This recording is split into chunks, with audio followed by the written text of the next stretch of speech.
ka sa minahmanasang dalawa. Work up, work up, work up. They call me freedom, just like a waving flag. These together, hear a heart beat together. Feel the magic in the air.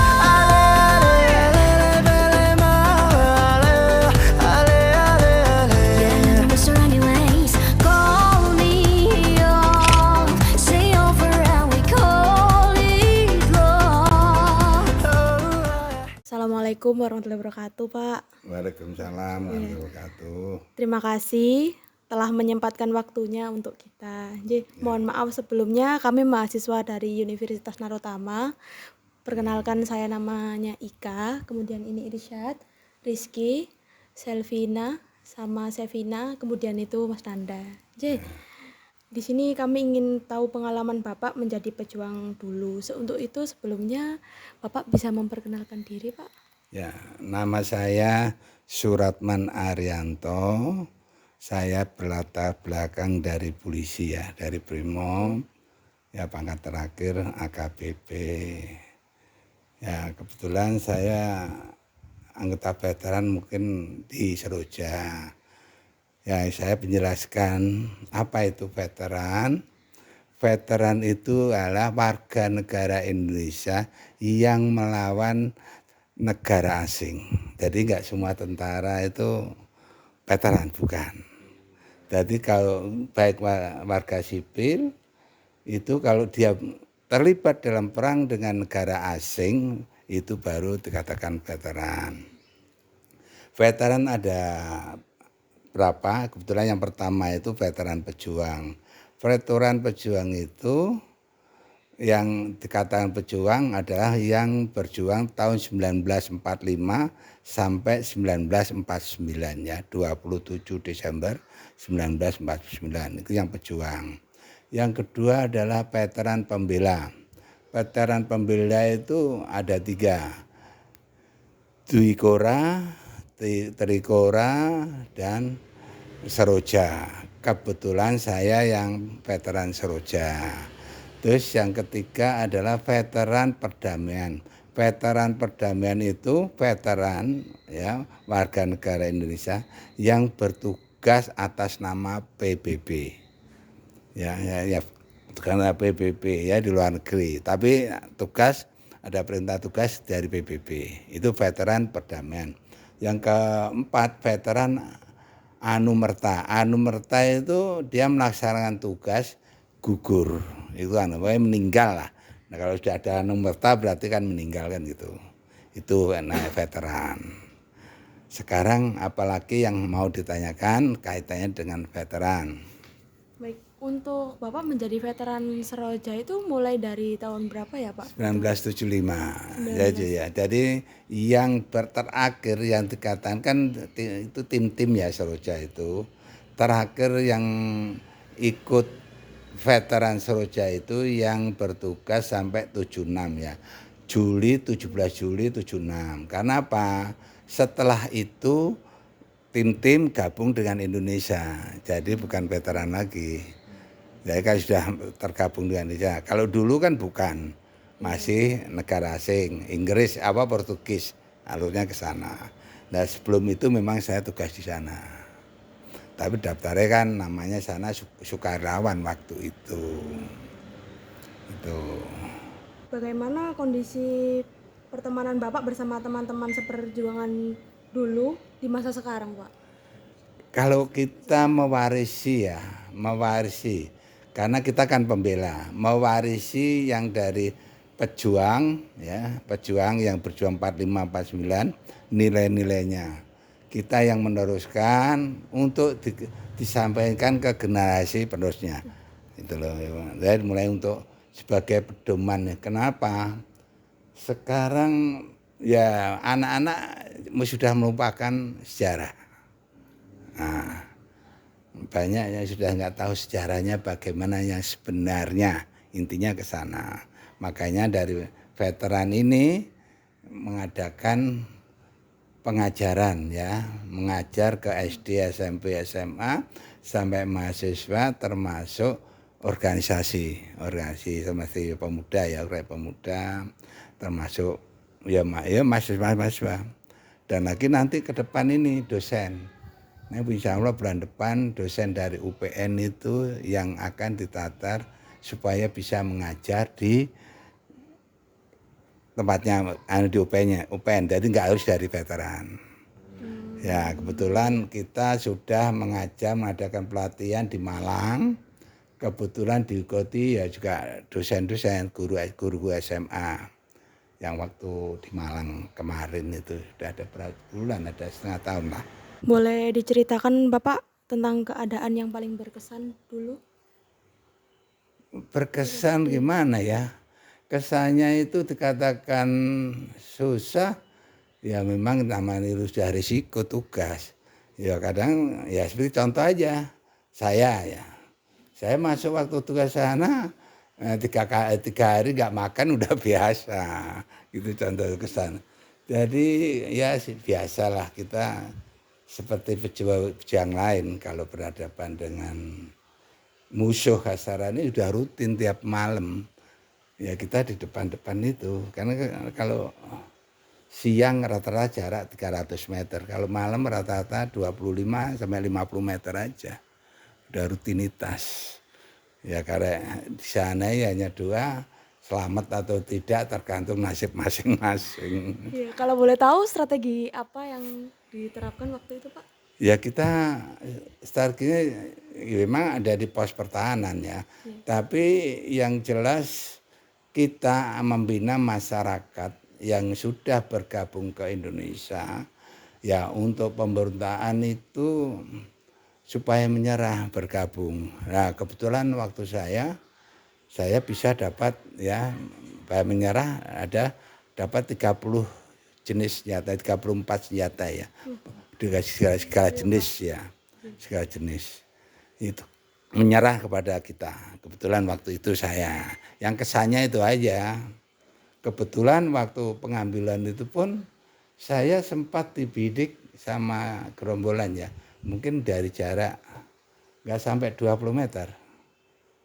Karena di sana medannya gua-gua, kayak dari pagar betisnya itu batu-batu. Karena pagar semuanya dari batu, bukan dari batu-batu yang tumpuk-tumpuk itu. Ya kebetulan waktu bidik saya berdiri pas jalan melangkah, akhirnya kena barang lain. Kebetulan waktu itu bantuan ada dari tank, kena antenya tank. Makanya saya katakan nasib itu bukan karena peperang, bukan karena kita dari diri kita. Ya nasib kalau beruntung ya selamat, nggak beruntung ya kan banyak yang meninggal ya. Itu aja. Untuk selanjutnya bisa lanjutkan pertanyaan oleh Boleh. saya nih. Kalau kondisi medan perang saat di sana itu bagaimana ya Pak pada saat itu? Kita sudah seperti penguasaan daerah. Contoh ini seperti Keduru saja saya bisa contoh. Ya kita ada dalam perumahan itu. Di luar dari Keduru itu tempatnya lawan semua. Kebetulan ya kita Kabupaten Gorontepan paling ujung timur. Paling ujung timur ya memang dari timur ya di saya khususnya dari Los Palos ya. Itu medannya mungkin ya memang banyak yang dikuasai sana, orang asli sana. Dan lagi tentara sana itu kebetulan didikan dari Afrika semua. Portugis sana lebih lagi sadis ya. Sana lebih sadis, gak mengenal saudara di sana. Orang-orang sana waktu itu gambarannya ke sana. Lalu gimana Pak kalau pengalaman yang mengerikan? Kalau mengerikannya bagi saya nggak masalah ya. Karena apa? Contoh waktu dapat menyerah itu ya 30 senjata. Kita hanya 4 orang bersama orang asli sana di medan perang di wilayahnya dia. Kita masuk namanya orang ya, kita tetap ya begini teman dari warga sana sudah bergabung, kan kita tetap waspada. Ya, tetap waspada karena apa? Anggota tahu balik menyerang ngambil senjata kita kan itu. Nah kebetulan waktu itu namanya kan nggak ada makanan ya. Begitu dikirim duklok nasi aja. Nah ternyata orang sana motong kambing, nggak dipotong, dipukul aja langsung mati kepalanya. Kambing dipukul, namanya kambing dibakar utuh. Ya, kambing itu ya kalau otomatis yang bulunya aja yang terbakar. Iya kan? Akhirnya begitu datang, ya, nasi datang, ikut kambingnya dipecah, ya kan masih mentah. Ya itu pengalaman sana. Kebetulan di tempat saya peternakan kok. Di sana waktu itu kalau berperang sapi-sapi atau kuda-kuda, dan kan ada kerbau, tapi kebanyakan sapi. Itu yang maju dulu. Nah mereka jongkok, jalannya jongkok di samping. Otomatis kita karena kalau namanya sapi rombongan bukan ratusan lagi, ribuan. Kalau kita tembak lari, tinggal orangnya kita. Nah kebanyakan korbannya di sana. Tapi itu karunia Tuhan ya, karena tergantung. Karena ada kebetulan teman yang sholat ya, lagi sholat dibidik pas ruku. Ya baru kembali lagi, dibidik lagi pas sujud, ya selamat. Jadi gitu tergantung dari nasib masing-masing. Kalau saya katakan ngeri ya gimana? Kalau bagi saya, karena saya masih muda ya, masih umur 19. Oh, udah mulai waktu umur 19 tahun. Iya, saya masih umur 19. Dari kesana 19 ngerti apa. Bagi saya, prinsip saya peluru punya jalan masing-masing. Itu prinsip saya. Namanya peluru kalau memang harus mati ya mati, itu aja. Itu prinsip dalam tugas. Enggak ada punya pemikiran, enggak ada. Enggak ada rasa takut atau begitu. Enggak ada, udah. Saya udah biasa. Kamu tahu kalau di medan perang saya sering sendirian masalahnya. Cari pisang gitu. Sendirian. Makan semuanya bisa makan. Namanya walu apa daun-daun kan enggak ada yang masak. Saya bisa masak aja. Pokoknya campuri susu gitu aja sudah. Semua saya kalau masak campuri susu. Kalau daging banyak. Daging banyak karena peternakan sana. Sapi mau kuda ada aja, atau mau kerbau ada. Waktu itu tapi kalau sekarang habis saya nggak tahu lagi. Waktu itu kita orang pertama ya itu sana. Di daerah mana kalau boleh tahu Pak? Los Palos. Los Palos. Ya, kemudian kita pos paling depan ya. Pos depan yang dari Jawa Timur saya sendiri, lainnya teman saya orang dari Jawa Barat. Sisi lain saya bersamaan dengan TBO sana, orang-orang asli sana. Ya, itu. Itu perwakilan atau gimana Pak? Perwakilan. Bukan perwakilan. Jadi kita dari bukan gini ya. Ini saya bicara dari Brimob dulu. Brimob yang bersamaan kita dari Medaeng. Saya orang Medaeng. Di situ kan ada 1 batalion. Kekurangan ngambil dari Malang 25, dari Madiun 25. Nah, terus dari Jawa Barat itu 1 kombi. Yang ikut dipecah-pecah. Sebenarnya untuk bertempur ikatan pasukan. Tapi nggak boleh dibagi, tiap daerah itu dikasih 50. Jadi kita 50 harus disebar dari pos-pos itu. Itu ceritanya gitu. Dia nggak bertempur tapi posnya di depan. Tiap malam kita tembak-tembakannya sama saja, bohongan. Itu aja. Berarti 50 orang itu disebar belum tentu di mana saja ya Pak? Iya. Ya 50 di tingkat kabupaten ya, tingkat kabupaten. Malah yang pertama yang dari Kelapa II itu malah 1 kabupaten hanya 1 polisi. Loh, itu dari pelopor itu. Karena kalau dari pelopor itu perangnya itu tidak boleh lebih dari 2, tidak boleh. Berdiri sendiri paling nggak 2. Dan tidak boleh ngepos. harus bergerak terus. Kalau mau berhenti istirahat hanya diberi waktu 10 menit, 5 menit itu. Itu pelopor itu, namanya pelopor yang asli loh, saya bicara asli. Gitu loh. Kayak sekarang kan beda. Itu aja. Baik itu pindah-pindah dari los-los kemana-kemana gitu Kalau atau saya kebetulan penempatan gitu? penampat di situ. Penempatan. Karena sudah ikatan. Oh, udah ikatan. Udah ikatan batalion tadi sudah lain dengan yang pertama. Yang pertama nggak tahu, yang saya bicara polisi dulu. Polisi yang pertama nggak tahu, jadi sudah di polsek-polsek itu langsung ditarik jam 9 malam suruh kumpul ke Jakarta. Ya ndak bawa apa, sudah ndak bawa langsung ke Jakarta Mabes. Begitu sampai kumpul semua di Jakarta, langsung kasih senjata langsung berangkat. Dibekali langsung dari Enggak, ya suruh ngambil senjata langsung berangkat. Berarti berangkat kemana juga belum tahu. Tahu-tahu ya itu ke tim-tim Sudah itu. sampai. Dijelaskan kamu mau ke tim-tim, nah itu langsung berangkat. Itu ceritanya itu kalau memang khususnya dari kalau pelopor memang begitu. Brimob aslinya juga begitu. Hanya kan beda, sekarang beda. Oh, sekarang beda. Ya beda Brimob sekarang beda, lain-lain. Ya beda jauh lah, beda jauh. Kalau makanya sama-sama Brimob dulu sama sekarang beda jauh. Nah kebetulan kalau ilmunya pelopor dipakai di Malaysia sebagai pasukan komando, pasukan khusus. Jadi pasukan khusus Malaysia itu belajarnya di Watu Kosek. Belajarnya di Brimob. Jadi ilmunya dari anu digunakan di sana.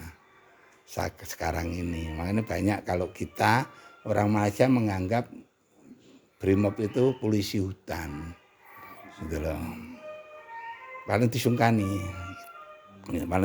sama Malaysia karena waktu kejadian di perang dengan Malaysia itu di Kalimantan tahu sendiri.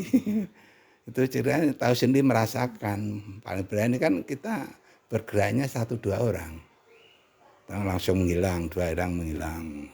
Gitu palingnya. Menghilangnya itu Ya kita berpindah, enggak boleh. Pindah tempat, kita enggak boleh. Kasarannya perang itu menetap kamu di sini, enggak. Jadi berteman, kalau ada teman, kalau selama kelihatan dipandang mata, ya itu enggak ada masalah. Kalau tapi enggak kelihatan, biar 10, 20 meter, 10 meter, enggak boleh itu berdekatan, baru berdekatan. Tapi selama dilihat bisa, baru. Sifatnya menyebar, jadi istilahnya jarak jauh. Gitu. Dulu Bapak ini ikutnya sukarelawan atau Mau dikatakan sukarelawan, tapi perintahnya dinas negara itu yang susah ya.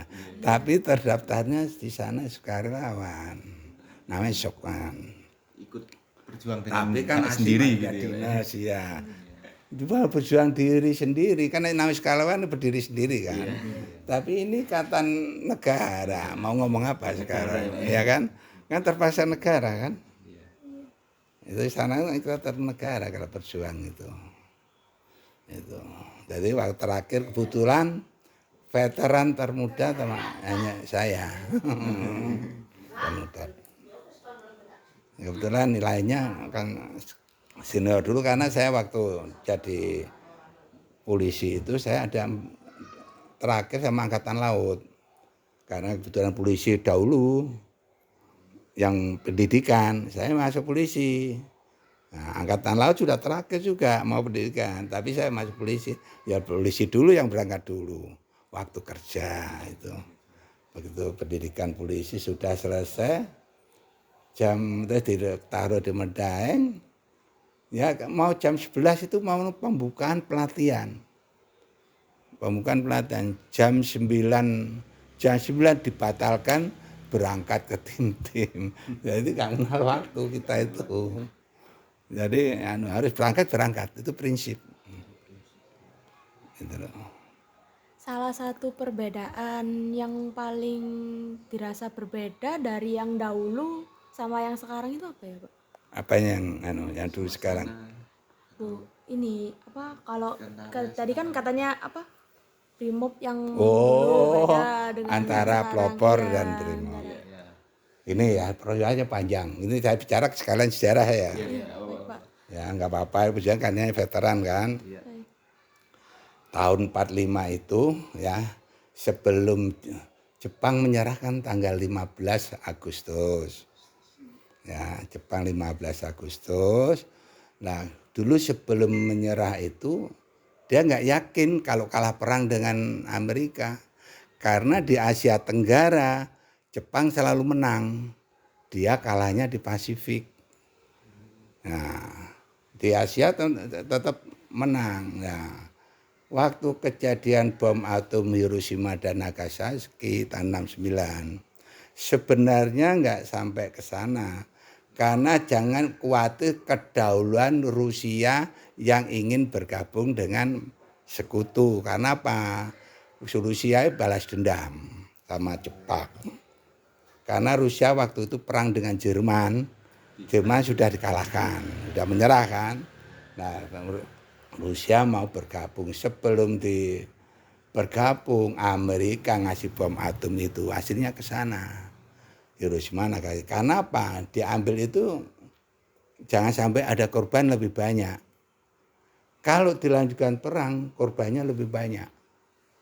Korban lebih banyak. Makanya di inisiatif banyak yang dari perusahaan-perusahaan itu ya ada pabrik-pabriknya dibom itu.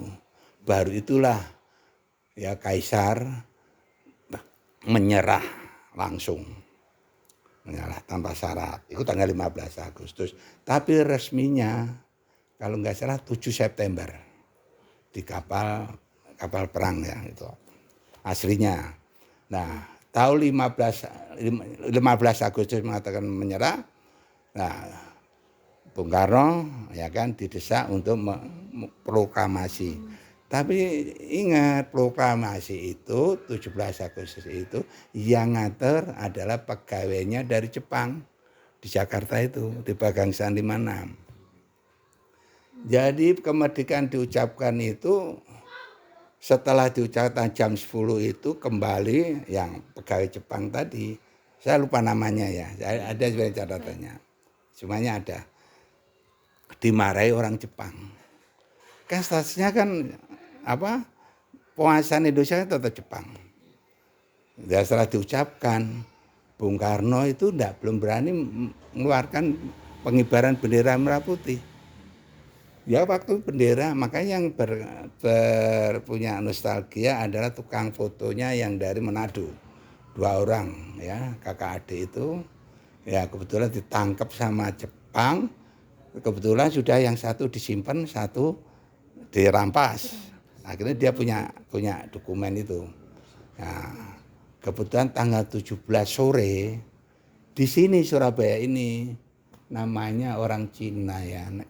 Orang Cina memang Miwa atau apa saya lupa. Kirim telegram ke Cina. Saudaranya sana kalau Indonesia merdeka itu pengucapan merdeka. Dari itulah menyebar mulai ada kemerdekaan itu. Tapi bangsa Indonesia masih belum ada. Karena apa? Tanggal 19 Agustus itu semua tentara Indonesia peta ya yang dididik Jepang suruh menyerahkan senjatanya kepada Jepang. Diserahkan semua tanggal 19 itu. Kemudian dari polisi tidak mau. Ya yang Pak Yasin itu. Ya, Pak Yasin itu. Pak Yasin akhirnya benturan antara Pak Yasin dengan teman-teman dari sama-sama polisi istimewa. Ya, polisi istimewa. Karena akhirnya apa? Minta kesempatan seluruh polisi mau pihak Indonesia apa pihak Belanda kan di sana, yang penjajah.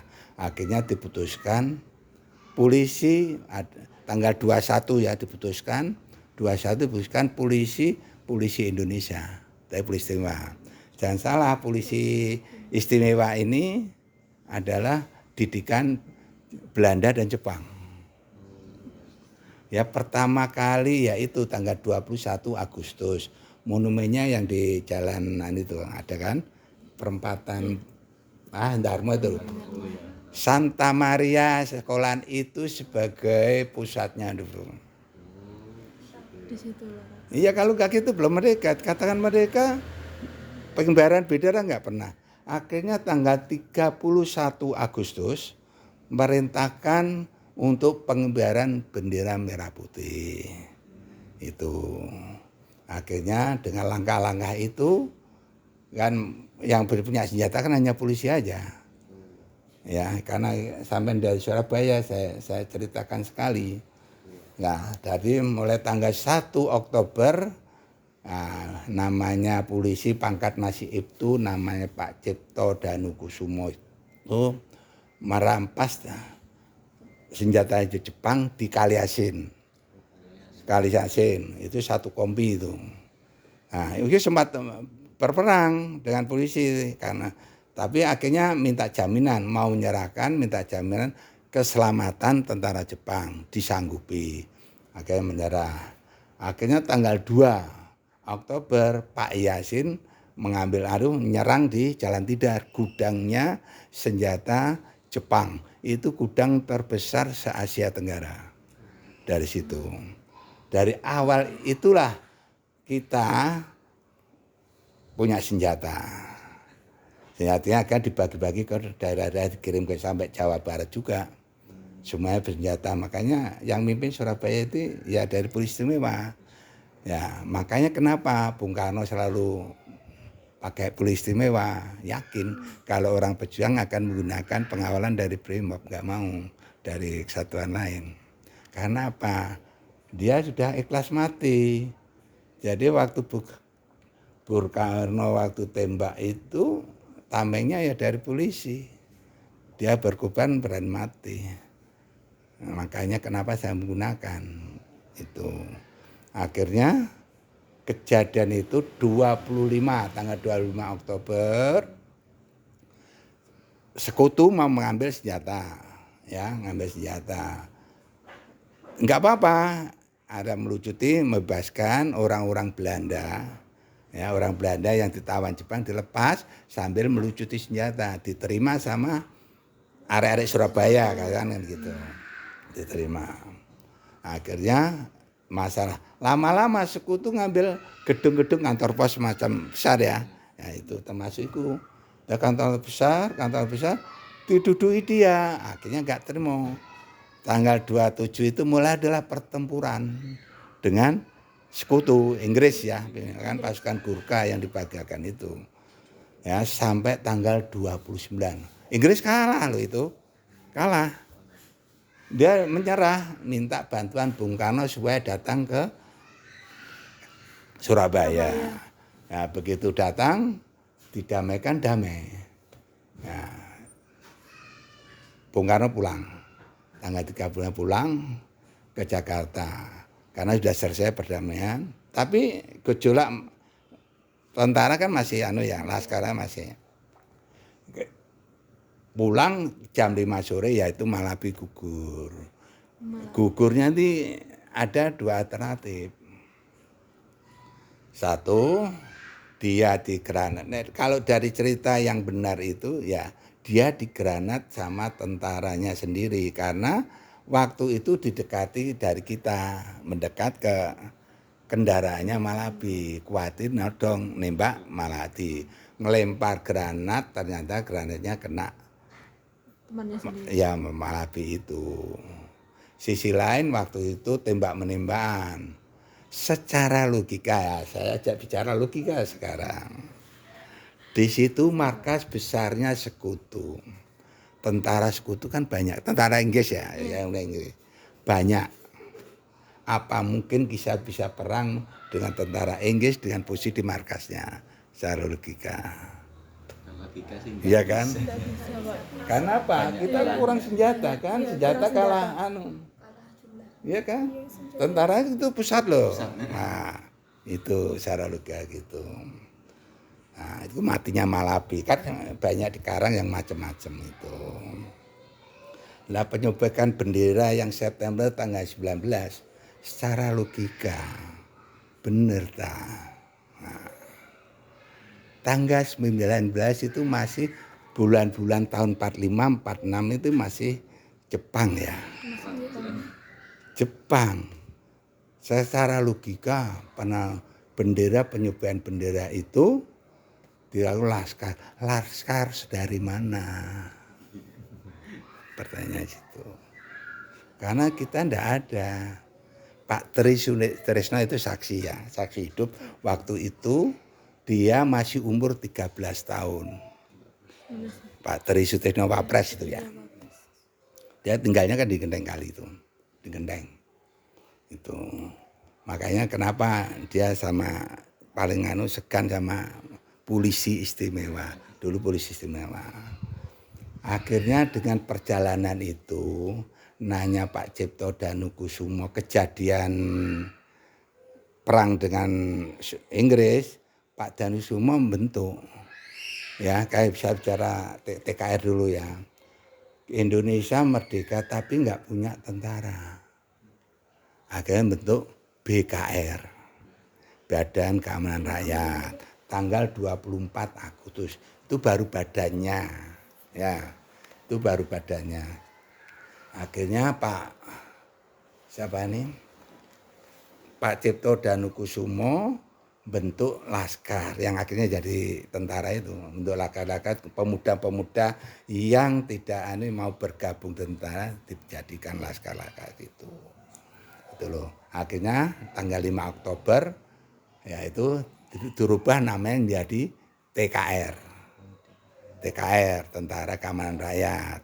Ya itu baru badan, belum ada tentaranya. Gitu kan kalau di sini Jawa Timur baru Ronggolawe tanggal 17 Desember itu. Maka diperingati harian itu. Yang ada itu tentaranya polisi aja. Kejadian perang Malabi gugur itu akhirnya penduduk kasarannya orang interneran. Ya, interneran itu orang Belanda yang ditawan Jepang yang dibebaskan. Mulai tanggal 1 November itu dipindahkan dari Surabaya, naik kapal melalui Perak. Akhirnya sampai tanggal 6 November selesai, tanggal 9 pagi Inggris menyebarkan pamflet-pamflet supaya tentara Indonesia menyerahkan senjatanya. Tanggal 9 pagi. Akhirnya 9 sore laporan ke Jakarta minta pertemuan. Waktu itu Bung Karno ke luar negeri. Akhirnya menterinya Amir Syarifudin, saya lupa ya, saya khawatir salah ini. Ya, saya pokoknya ada menteri luar negerinya itu menyampaikan dikembalikan kepada arek-arek Surabaya. Makanya mungkin habis maghrib rundingan, katanya kalau sekarang musbidah lah, nah, kasaran itu loh. Rundingan Gubernur Suryo sama itu ya, wali kota itu ya. Rundingan mempersiapkan kita melawan. Akhirnya yang dipindahkan bapak-bapak, ibu-ibu dan anak-anak dipindahkan ke luar kota. Dari Malang, yang dari Lamongan, lewat Jombang, sampai ke sana. Itu kejadian 10 November. Akhirnya subuh, tanggal 10 subuh, ya itulah Bung Tomo. Bung Tomo wartawan, aslinya wartawan, bukan wartawan. Dia selalu pindah-pindah. Dulu siarannya di RRI yang asli itu, pindah mulai ke TVRI, yang di tempat TVRI sekarang itu. Wes selalu pindah, karena begitu selesai siaran, langsung pindah 10 menit ya hilang. Dulu gitu. Nah, dan sebelum kejadian pun sempat laporan ke Kiai Hasyim Hasyari Jombang. Ya. Jadi tentara yang ada itu sebenarnya hanya polisi Indonesia sama santri-santri, apa istilahnya, stabilillah sama Allah, ada 2. Kiainya Hasyim Hasyari, pondoknya Hasyim Hasyari, Kiai Wahab, satunya, wah saya lupa lagi nih. Kalian ada 3 yang menentukan. Itu akhirnya kirim santri-santrinya di Surabaya. Makanya Inggris menganggap Surabaya ditundukkan dalam 3 hari. Kenyataannya nggak bisa, sampai hanya 3 minggu. 3 minggu, tapi nggak pengunduran diri. Nah, yang mimpin di sini adalah Pak Yasin itu, makanya Pak Yasin terkenal. Nah, Pak Cipto mimpin arek laka-laka itu yang dibentuk Pak An itu, Pak Cipto tidak ada perlawanan, ya harus melawan, ya setiap langkah Inggris melangkah maksudnya melewati Jalan Darmo harus ada pertempuran di situ, kasarnya itu. Tapi pertempuran mulai dari Moro Kerembangan sana ke sini arah Wonokromo, tapi nggak bisa jalan sampai 3 minggu itu. Yang dikumpulkan hanya pemuda-muda itu, ya pemuda-muda, terus ibu-ibu anak-anak sudah dipindahkan keluar kota, ya kasarannya kalau sekarang bambu runcing ya. Ya, bambu runcing itu Pak. Ya, sekarang saya kembalikan ke sampean. Logika enggak perang bambu runcing dengan senjata? Tidak Pak. Karena mungkin lebih cepat senapan Pak. Ya, lebih canggih Kenapa gitu. dikatakan logikanya. bambu runcing? Ya ini supaya ngerti. Karena supaya heroik. Untuk Gernari Penasis seakan-akan heroik. Gitu loh. Wong kasarane keris samber nyawa kalah apa maneh kan gitu ya. Keris yang sakti-sakti kalah apa tombak bambu runcing. Nah, bicaranya itu. Ya, ini yang jelas tentaranya khusus dari polisi yang mimpin dan santri-santri dari Tebu Ireng, dari Jember, Lumajang dan dari Jawa Tengah ada Kiai pimpinan Kiai Wahab yang dibekali tongkat. Ya menjalin itu yang diisi. Kalau sampean nggak percaya itu nyata ya karena sampean mengalami itu ya saya. Menjalin ada isian dari doanya. Kalau disampluk kena itu aja mampus. Loh ya, jangan saya di sini ngalami ya dulu waktu pengamanan Persebaya Arema lawan Gresik. Stadion Gresik. Semua diisikan semua. Karena apa kita nggak boleh ya situ pokoknya cedak kepok aja. Karena gitu. Waktu itu pengamanan padahal sing main Gresik sing nonton Persebaya. Orang dulu tuh sakti-sakti, jangan samakan dulu sama sekarang nggak mangan bingung ya, nggak sarapan wis gulung komeng. Dulu nggak makan sehari 2 kali biasa. Dulu ya. Karena tempat saya waktu saya kecil kebetulan kecil saya di Kanor ya, Bojonegoro. Saya itu kelahiran Makassar, sekolahnya di Bojonegoro, Padangan, Kanor, Bojonegoro itu, Ngawi, kembali ke Cepu, jadi polisinya di Buduran, Sidoarjo. Di Buduran Sidoarjo awal mulanya jadi polisi itu Pak. Diangkat jadi polisi. Ya. Nah dulu waktu saya di Kanor ngalami juga karena apa G30S PKI di belakang rumah itu tempat pemotongan orang. Jadi sudah biasa 6 orang 3 orang taleni. Ya biasa. Anggap saya itu enggak ya waktu kecil kan nggak ngerti. Ikan nggak banyak laku karena apa isinya cincin itu contohnya itu. Nah dulu satu-satu percaya. Betul, gak usah mertua saya aja sama naik sepeda motor kasarannya mertua saya melaku duluan dia, tapi sudah meninggal, itu hanya contoh aja ya kesaktian orang. Nah saya kembali lagi perjuangan itu, jadi yang berjuang itu dari santri-santri dari pondok semuanya. Nggak ada namanya laskar tuh, nggak ada. Trip dikatakan trip, dia dicetrip kan dari pelajar ya. Hanya dimintai informasi kondisi kasarnya lawan. Kondisi lawan seperti Inggris posisinya di mana, keadaan gimana, ngasih informasi. Dia kan dalam kota. Nah kita yang lawan kan sembunyi-sembunyi. Akhirnya ke sana. Nah ini yang kadang-kadang disalahgunakan sekarang ini. Wis aman, wis ngaku-ngaku trip, ini biasa. Saya nggak terlalu kaget gitu. Gambarnya Surabaya itu. Jadi yang masuk museum museum di Inggris itu adalah polisi itu sesuai pertanyaan itu. Satu-satunya yang masuk museum di Inggris adalah polisi istimewa. Dari polisi ngalang-ngalai militer. Padahal yang mimpin adalah sekutu itu panglima perang di Afrika. Kasih singone Afrika kok kalah gitu loh. Orang Gurkha enggak takut mati. Pemberani semua kok kalah gitu loh. Sama di sini. Yang masuk museum di Inggris itu polisi istimewa. Itu. Nah, bedanya antara dulu polisi istimewa dengan Brimob sekarang. Polisi istimewa dulu didikan dari Belanda, penjajah Belanda dengan Jepang, itu latar belakangnya itu. Terus akan dilatih dengan kemerdekaan ini, peningkatan pelatihan. Dan akhirnya ya mulai tahun 57 dididik sama Amerika. Permasalahannya jadi seharusnya angkatan darat kan.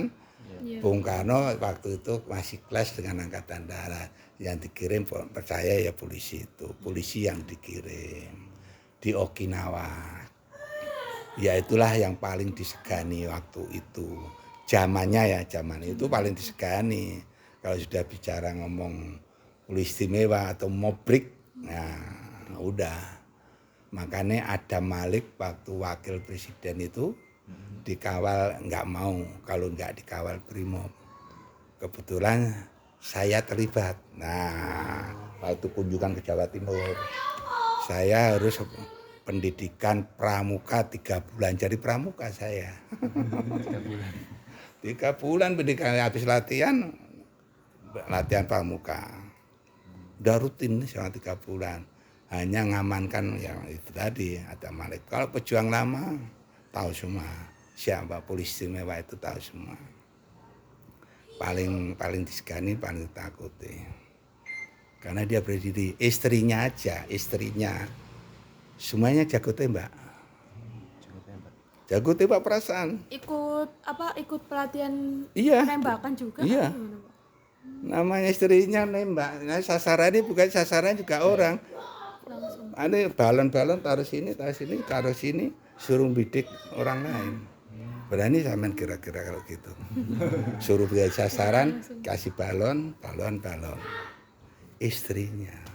Ya, kepercayaan. Jadi kalau sudah bicara katakan pelopor, ya, jangan udah semua penembak mahir semua. Sasaran bukan sasaran gitu, latihannya pakai benang itu. Kebetulan kita ngalami ya, saya ngalami. Kebetulan teman-teman, ya saya bukan penembak jitu, enggak. Teman-teman sering latihan gitu. Ya sering lomba sama tentara Amerika, bekas tentara Amerika. Siapa itu panglimanya perang Amerika Sekutu II itu, jadi direktur Perekbud di Irian Jaya. Itu pernah, karena saya setelah tim-tim dipulangkan hanya pengamanan pemilu di Jawa sini. Begitu selesai langsung dikirim ke Irian. Ya ternyata temu di sana, yaitu taruhan sampai orang-orang Amerika itu kan orang asli semua. Nembak-nembak. Nembakku nek kalah ngekei rokok, ngekei. Itu. Dulu Tembagapura itu hanya 11 orang, saya hitung 11 orang tok. Sekarang berapa orang? Dulu enak. Gaji saya 9.000, tukang pel hanya satu rumah gini, gajiannya 250.000 coba. Saya polisi bayarannya sangat. Dia 250.000, berapa kali lipat itu. Waktu itu loh ya, waktu itu. Makanya enak-enak. Nah itu istilahnya perjuangan saya. Itulah kasarnya cerita saya. Ya, kembali lagi kaitannya perjuangan ya. Jadi perjuangan itu sebelum kaitannya perang 10 November, Bung Karno pernah minta kepada Kyai Hasyim Asy'ari untuk apa istilahnya jihad. Ya. Dan salah tafsirkan jihad, minta supaya berdoa istilah istikharah ya. Istiqoroh sembahyang 3 kiai itu manggil kiai-kiai seluruh Jawa sini, tapi dari Jember, dari mana-mana ya, dikumpulkan, akhirnya melaksanakan sholat istiqoroh itu sesuai permintaan Bung Karno. Nah, akhirnya jihad, makanya kenapa 10 November dikatakan jihad itu, yang perlawanan, yang dokumen monumennya ada di Bubutan. Ya. Jadi Bubutan itu 19 Oktober kalau nggak salah. 19 akhirnya diresmikan 22 Oktober. Ya makanya dibuat hari santri itu ya. Ya. Iya kan? Itu awalnya itu. Latar belakang itu jihad itu dari kan Asy'ari, andilnya paling besar itu adalah dari pondok aslinya. Semua tanda dari pondok, nggak ada ngomong dikatakan merdeka gitu kalau nggak ada dari Surabaya, kejayaan Surabaya, nggak ada. Jadi kata Belanda menyerah itu karena kita punya senjata sendiri, rampasan dari Surabaya. Dari Surabaya semua senjatanya. Nah disebar itu akhirnya ada pelawan ngerampas dari kemana-mana. Nah khususnya seluruh Jawa sampai tekan Medan itu. Gambarannya ke sana. Nah kalau kejadian peracunan racun air itu yang di Semarang, ya perang itu, ya, itu aslinya semuanya warga Semarang diracun sama tentara Jepang. Nah waktu dokter siapa itu mau meriksa itu, akhirnya dokternya dari Indonesia itu ditembak mati sama Jepang. Akhirnya ada pertempuran di situ. Yang di Semarang, apa namanya, bukan 5 hari ya, pokoknya di kereta lah, pokoknya di stasiun Anur paling mana itu ceritanya itu karena air ya itu. Nah setelah itu baru dilanjutkan Pak Sudirman. Jadi antara 45, 46 itu kita melawan sekutu, bukan Belanda loh ya, bukan Belanda, lawan sekutu. Terus yang mulai 47 ke atas sana mulai Belanda. Nah Belanda sampai Desember 27. Ada perjanjian Linggarjati, Rum-Rumnya segala macam itu sampai Meja Bundar. Itu sebenarnya aslinya kepepet Belanda, sebenarnya kalah. Tapi dia masih punya ada power. Nah, akhirnya ya itu Pak Dirman kan sudah dikendalikan oleh Pak Dirman tentara itu. Nah, sebenarnya Pak Dirman banyak jasanya sangat tinggi tuh. Nah, yang mimpin gerombolan nyerang-nyerang terus memperluas kekuasaan. Nah, akhirnya ada perubahan, tapi selalu dilanggar. Nah, akhirnya karena di PBB di internasional itu Belanda mengatakan Indonesia tidak ada apa-apanya, sudah tidak ada tentaranya, makanya saran dari termasuk Hamengkubuwono ya, itu Sultan Jogja diadakan serangan mendadak supaya terdengar di luar negeri. Ya itu kan 1 Maret itu. Ya 1 Maret itu yang dipimpin oleh, memang yang mimpin Pak Harto. Yang mimpin benar Pak Harto. Tapi yang ini Pak Dirman yang di lapangan. Pak Dirman kan ke Jogja kan nggak mau. Dia di lapangan. Saya akan bersama anggota saya di lapangan.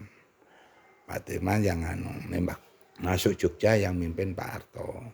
Tapi andil besar adalah Sultan Jogja. Hasilnya ke sana. Makanya akhirnya dunia meledak, PBB berarti Belanda bohong. Nah, Belanda bohong, akhirnya terjadi mulai ya kita sudah mulai nyusun. Jepang kalah itu di Asia Pasifik, ya bentuk katanya negara supaya Indonesia cepat untuk merdeka, bentuk-bentuk apa namanya bahasa Jepang. BPUPKI itu loh. 1 Maret itu bentuk terancang untuk memerdekakan Indonesia.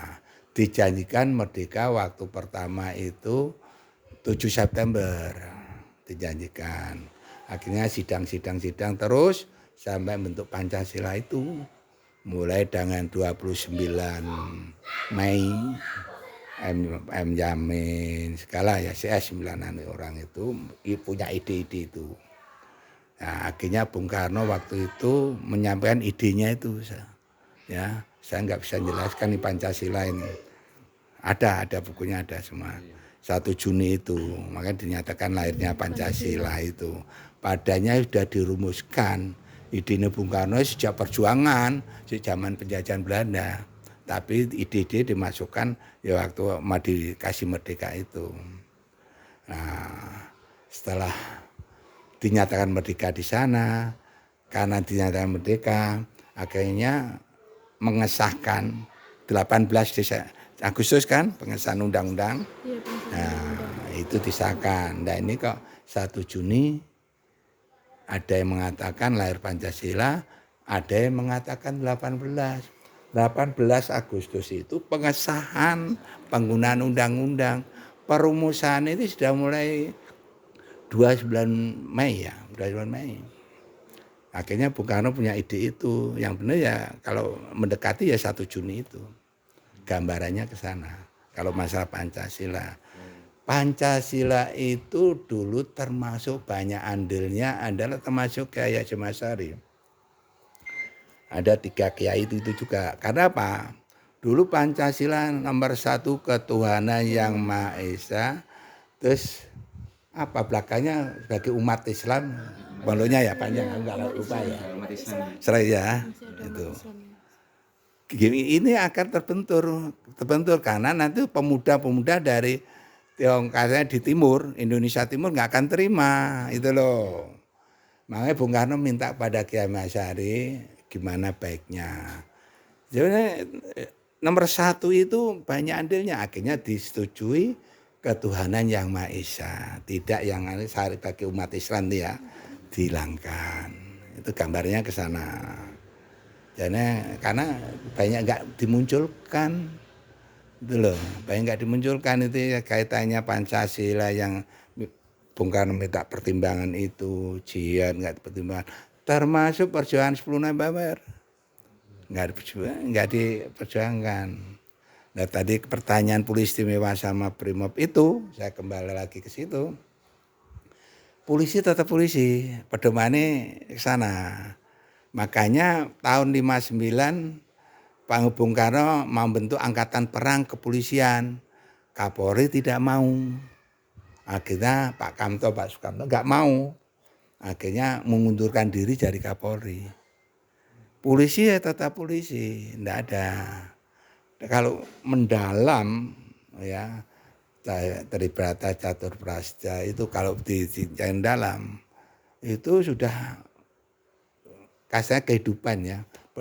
Kalau Sabta kasarnya Catur Prasja itu pedoman hidup hanya itu.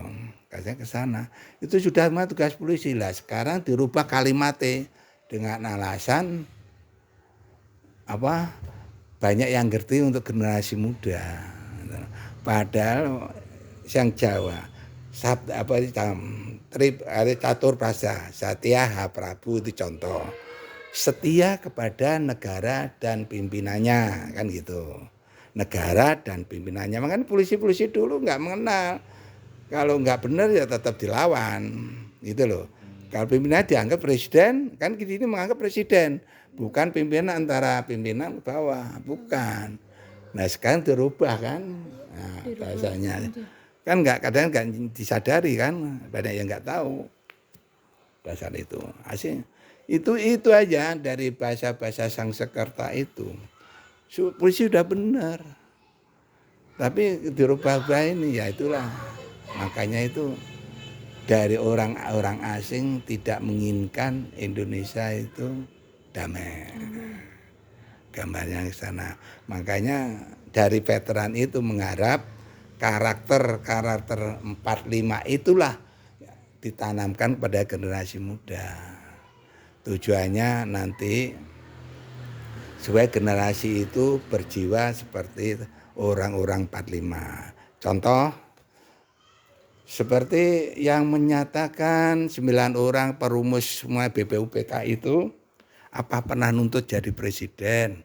Biar nuntut kan nggak ada.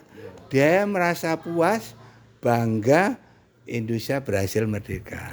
Tidak ada tuntutan jabatan.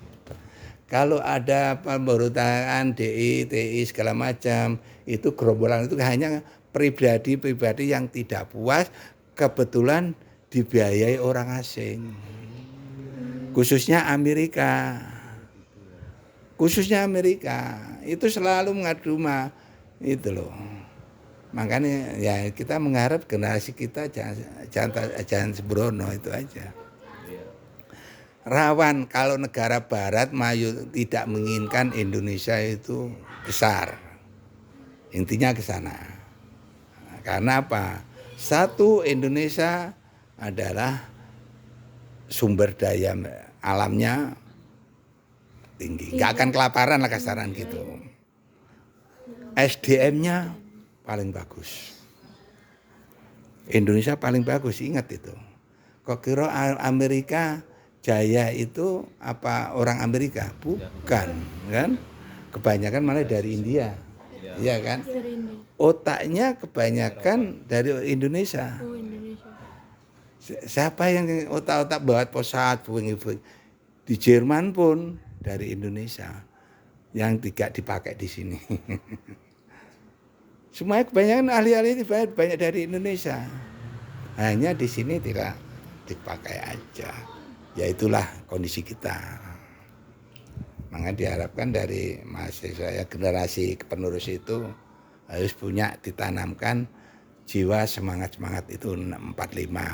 Nah, melalui veteran itu supaya menerapkan karakter 45 ditanamkan ke mahasiswa. Makanya ada istilah JSN 45 itu programnya veteran yang mengajar mulai SD, SMP, SMA, mahasiswa dan organisasi ormas lah ya masyarakat. Ya termasuk dosennya. Itu bulan depan itu rencana dosen-dosen dari UPN yang dilatih untuk mengajar JSN 45 nanti di Kodikmar yang sudah di Malang. Ini gambarannya ke sana.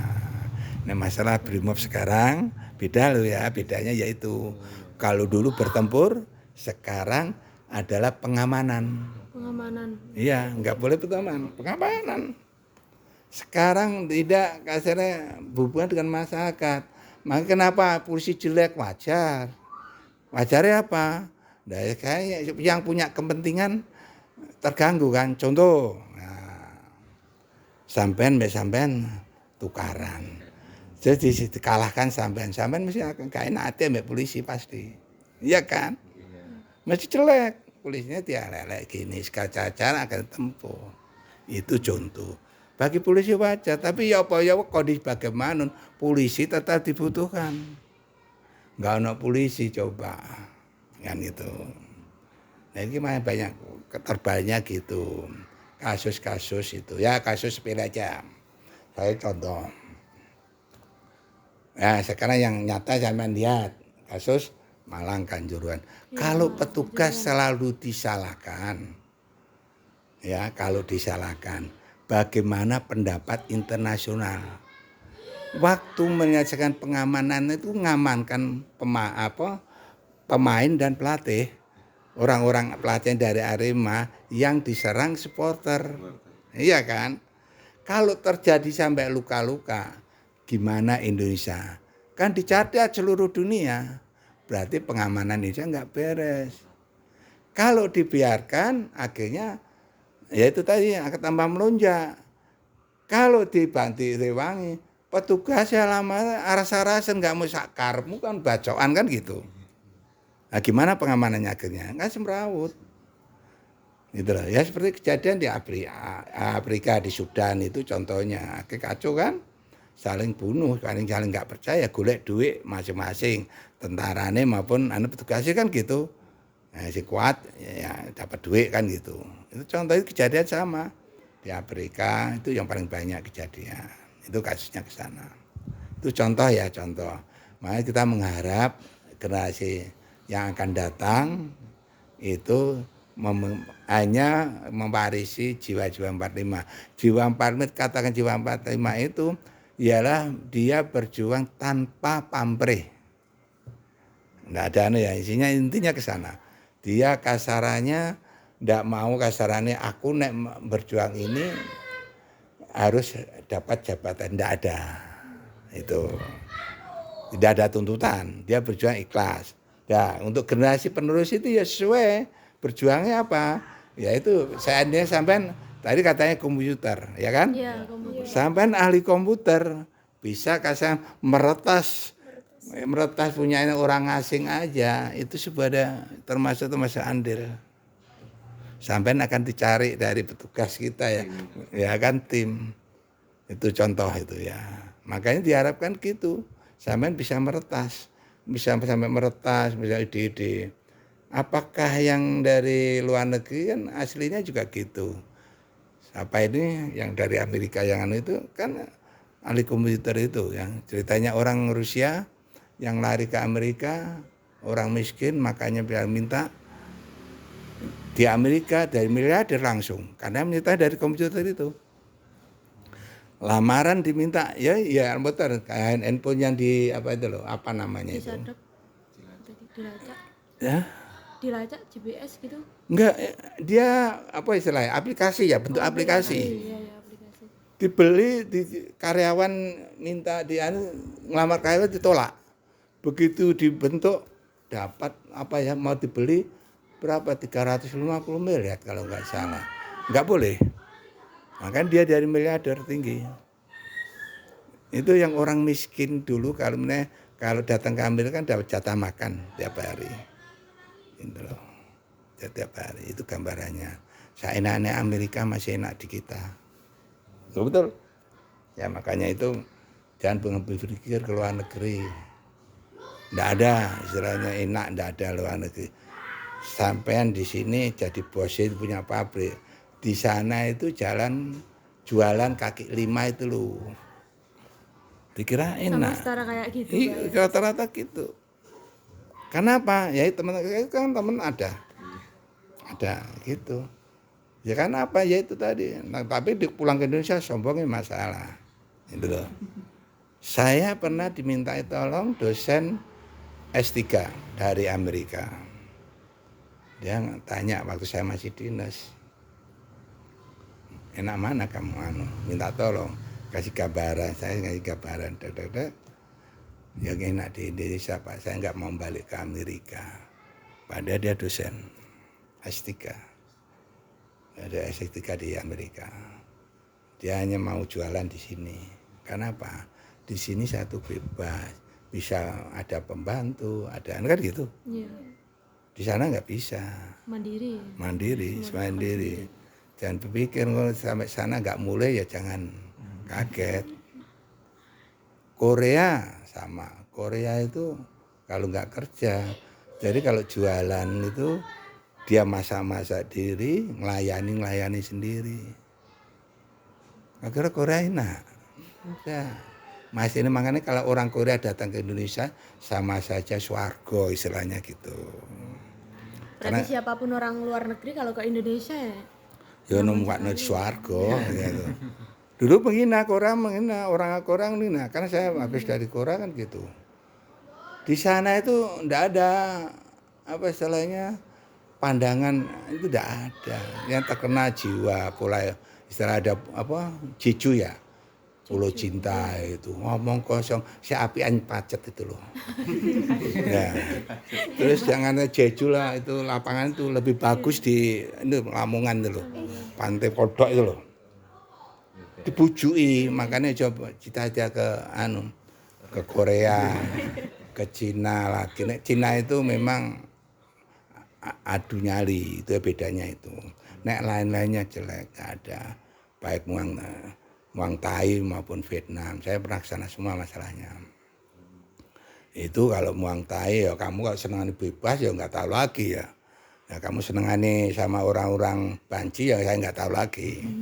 Rata-rata Banci, rata-rata orang Banci. Ya, Pattaya ya, pantai Pattaya itu. Saya ngalami kehidupannya tiap hari apa yang dilakukan. Saya teliti itu. Itu. Yang paling bagus kalau ke sana ke Turki. Peradaban paling bagus hanya Turki. Turki itu mayoritas Islam. Padahal patung Bunda Maria ada di Turki. Iya. Iya. Ada di Turki. Iya. Turki itu budayanya sangat tinggi, ya, peradabannya paling tinggi di Turki. Saya waktu pulang dari sana, bom terjadi di Masjid Biru itu. Saya sampai Jakarta, kejadian bom itu. Pada tahun berapa kalau boleh Ya tahu? bom itu, bom di Turki itu Masjid Biru. 2000 berapa? 15 ya. Ya barusan ini loh jangan itu. Makanya ya itu tadi saya hanya mengarahkan agama itu kan hanya kepercayaan. Saya buktikan, oh di lubang-lubang Yesus benar enggak? Tuh Bunda Maria benar enggak? Tapi bagus nek doa. Saya orang Islam. Di Bunda Maria juga berdoa dengan cara Islam. Orang Turki juga gitu sama. Kalau mau ke Bunda Maria yang mau ya, yaitu doanya cara Islam. Saya di Muang Thai, Buddha. Jadi ya saya doanya pakai Islam, nggak terus gini-gini. Itu semuanya saya buktikan. Dan saya di Turki saya buktikan kejadian pulang pun kejadian. Gitu loh. Dari mana jangan terlalu. Pokoknya seperti kalau kita positif, pikiran kita jernih, positif, semuanya akan lancar, akan ternyata. Jangan sekali-kali berpikiran negatif. Udah, itu pesan saya ke sana. Ya. Yang pertanyaan tadi bisa terjawab ya. Bisa, Pak. Polisi Baik. Brimob sekarang itu hanya pengamanan. Kaitannya unjuk rasa, yang termasuk anti huru hara. Kalau semuanya kebanyakan disalahkan pada polisi, wajar karena polisi ada di masyarakat. Sepele aja ya itu tadi kecelakaan. Iki nyalano iki ya polisi tetap salahno kan? Enggak Pak, enggak. Padahal polisi hanya memeriksa. Apapun mesti serba salah polisi itu. Kalau polisi benar itu ya enggak benar kan itu. Karena apa ya itu tadi. Nah, kayaknya kewajiban tugas. Dia nggak ngerti sorone polisi, nggak tahu, ya kan? Cari ilmu apa biaya dari negara? Nggak ada. Negara asing biaya semua. Polisi Indonesia ya nggak pernah yang biaya. Masing-masing pribadi harus belajar sendiri. Contoh, kita harus mengerti agama lain. Kan Hindu, Kristen, Nasrani, Buddha, ya kan, Konghucu, kita harus tahu. Tujuannya apa? Kita kalau sudah masuk ke mereka, kita harus bisa menyesuaikan. Kita masuk orang Dayak harus menyesuaikan jadi orang Dayak. Itu. Apa itu biaya dari negara? Enggak. Ya, contoh kecelakaan. Atau orang meninggal di jalan, ya contoh. Apakah dibiayai negara? Ya apa sih yang jogo polisi tadi kan? Dari masuk rumah sakit di Karangmenjangan ke sana minta visum. Bayar kan? Kalau nggak dibayar kan nggak mau. Loh, karena saya ngalami sendiri gitu. Duit siapa sekarang polisi? Kan gajinya buat gitu kan. Kalau minta-minta itu ya wajar minta bantuan untuk biaya karena ada musibah-musibah itu. Dikira biaya dari negara? Enggak ada. Nah itu macam-macam itu. Ya itu yang sepele-sepele kelihatan sering kejadian ya. Belum yang lain-lain. Apalagi kasihannya penyidikan kasus ya itu loh. Itu lebih mendetail lagi gitu loh. Orang nyuruh orang ngekei bensin gak gelem kan? Ayo sampean tak suruh ke Tidar, tulung nok Tidare ana apa dalan iku. Sapa sing manggon kono, sing kebiasaan wong nang kono sapa. Kon ngekei bensin gelem gak? Ayo. Ku makane piye Pak, kopine piye Pak. Nah, iya kan? Itu kan biaya. Padahal kalau menyelidiki itu kan nggak bisa sehari selesai. Kan berulang-ulang. Biaya dari mana? Kan dari anggota sendiri. Ini contoh aja sepele. Apakah itu dibiayai negara? Nggak ada. Nah, karena saya ngalami, saya tahu sendiri, saya orang lapangan masalahnya. Nah, ini gambaran itu. Terus apa lagi? Baik. Mungkin sampai situ saja Bapak. Ya. Banyak sekali informasi yang kami dapatkan dari cerita Bapak tadi. Mulai dari pertahanan, terus dari yang dulu awalnya gimana sampai sekarang gimana, terus pesan-pesannya juga buat anak muda tadi sudah Bapak sampaikan, terus penerapannya tadi pengajaran ke dosen-dosen juga gitu. Baik, untuk kami terima kasih Bapak telah meluangkan waktunya. Mohon maaf kalau misalkan kami ada salah atau gimana Pak ya. Nah, saya bersyukur juga dari teman-teman ini. Syukur sebenarnya ada program dari tempat kampus untuk mendatangkan dari PTN untuk ngajar, khususnya mahasiswa baru memang. Jadi diambil luang waktu yang longgar. Yang program pertama ini baru UPN. Yang mahasiswa UPN. Itu, nah untuk mungkin mahasiswa lain mungkin bisa nyusul. Dan ini diharapkan nanti materi studi pun ada. Yang dilaksanakan veteran sekarang itu SD Surabaya, SD, SD aja untuk karena ya maklum ya dari veteran kan sekolahnya kalau wong tua-tua dhisik kan paling SMP Suwapi ya. Nah, iya kan? SMP paling bagus ini situ. Ya orang-orang tua itu. Nah, apalagi sudah tua wis gak ngerti, gak nyambung kan pikun lagi. Nah, kondisi ya itu contoh.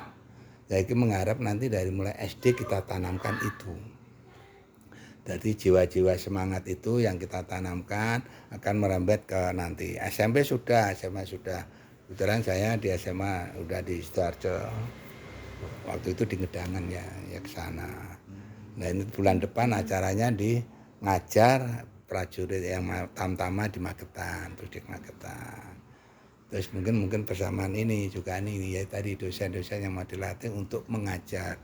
Siapa tahu nanti dosen-dosen dari Narutama mau bergabung untuk diajarkan, dia yang ngajar bukan dari veteran.